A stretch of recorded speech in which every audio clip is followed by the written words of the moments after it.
Got my bro live on the beats for y'all. Trill D. Haven't got a revolution that doesn't involve bloodshed. And you're afraid to bleed. The mafia knew how to handle squealers in the old days. When I was a kid, there was a famous bank robber by the name of Willie Sutton. Everybody loved Willie. He was running from the police, you know, and one day he was riding the subway in New York City, and a private citizen, some civic-minded prick named Arnold Schuster, spotted Willie and turned him into the police. But Albert Anastasia, a mafia boss, read about it in the newspapers, and he had Arnold Schuster killed, which is just what the yellow rat motherfucker deserved.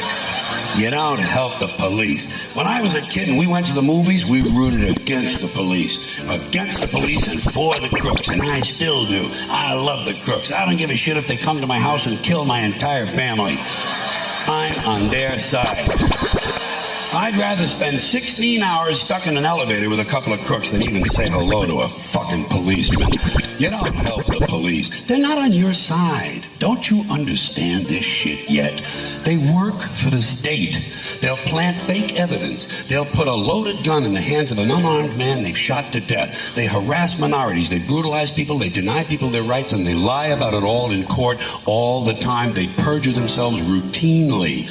But they don't squeal on each other. They're not rats. So take a page from their book, but never ever help them. And above all, don't plea bargain by turning in a friend. Tell you what, some of you religious people out here, you religious folks, on Judgment Day, when you see God, ask him if you can plea bargain. Ask him if you turn in your family, will he let you into heaven? You know what he'll say? He'll say, go to hell. He'll say, go to hell, you fucking squealing prick. Because even God hates a rat. You know what Jesus should have done? He should have beat the shit out of Judas. Just grabbed him by the beard and beat the shit out of him. Right in front of the other apostles. Make an example of him. You fucking squealing prick, Judas, you cocksucker. You realize I could turn you into a fucking pillar of salt if I want? Turn you into a fucking monkey. How is I can be a fucking monkey? Where's the money? Where's the fucking $30? Give me the $30. I'm fucking buying beer for the rest of these guys. Because they didn't fucking rat on me, you prick. But he didn't do that. He didn't do that. You know why? You know why he didn't do that? Because he believed in all this goofy love bullshit. But you notice something else. He did not plea bargain with the Romans. And he didn't squeal on the apostles, you know? He kept his big fucking yap shut, and he took what was coming to him. We can all learn something from Jesus, even if it's not what we're expecting. Thank you. I appreciate that, too. Excuse my allergy, but it's a better reason for blowing my nose on stage than I used to have. And a lot less expensive. Well, after a while, you do kind of grow up, you know. You realize that, well, a couple of lines of cocaine make you feel like a new man. Problem is, first thing the new man wants, a couple of lines of cocaine. So that's like looking in the barbershop mirror. Now, here's something that bothers me. Surprise. What you gonna do when you get out of jail? I'm gonna buy me a gun.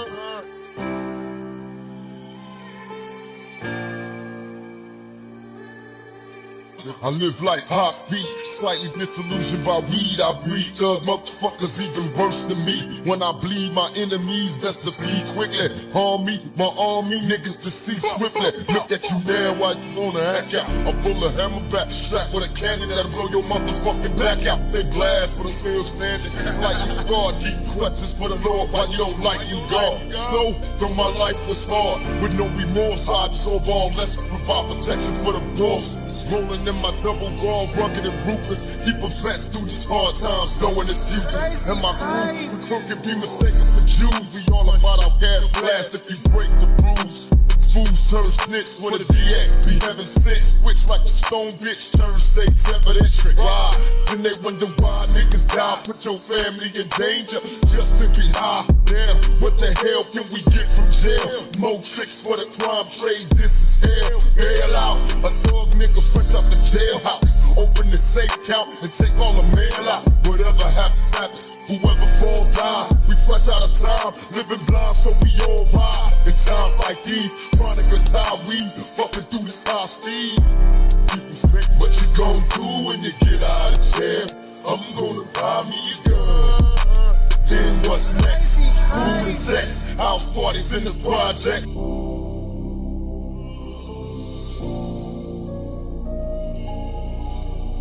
Got my bro live on the beats for y'all. Trill D. Haven't got a revolution that doesn't involve bloodshed. And you're afraid to bleed. I saw if you're afraid to bleed. Long as the white man sent you to Korea, you bled.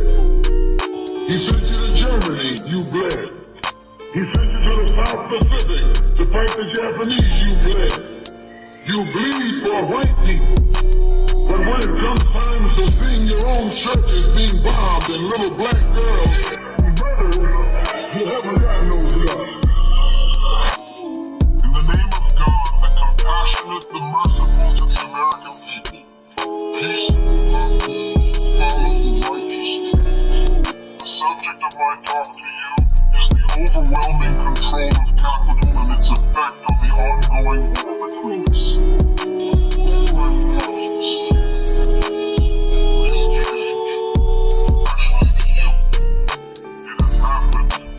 Your current president warns you now about the enormity of capital control, and it has a cycle whereby it devours humanity when it is devoid of the precepts of God's law.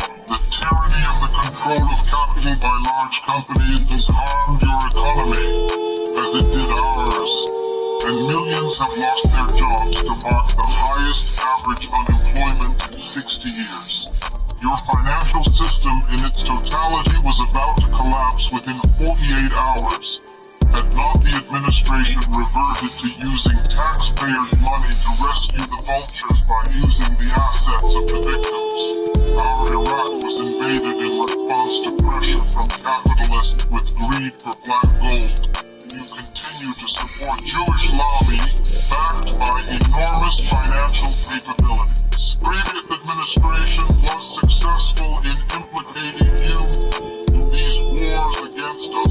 6 years has passed. If it was the Six-Day War that started by President Bush, and 6 years have not been enough to finish it, then the wise men could question how long would a 6-month war take, and whether you are able to fund a war that requires a large amount of money that weakens your economy and your dollar. The false policies of the present administration feels that whoever enters the White House, even with good intentions, is no more than a train operator. His only task is to keep the train on the tracks that are laid down by the lobbyists in New York and Washington to serve their interests first. Any president who tries to attract for the American people's interests will confront very strong opposition and pressures from the lobbyists.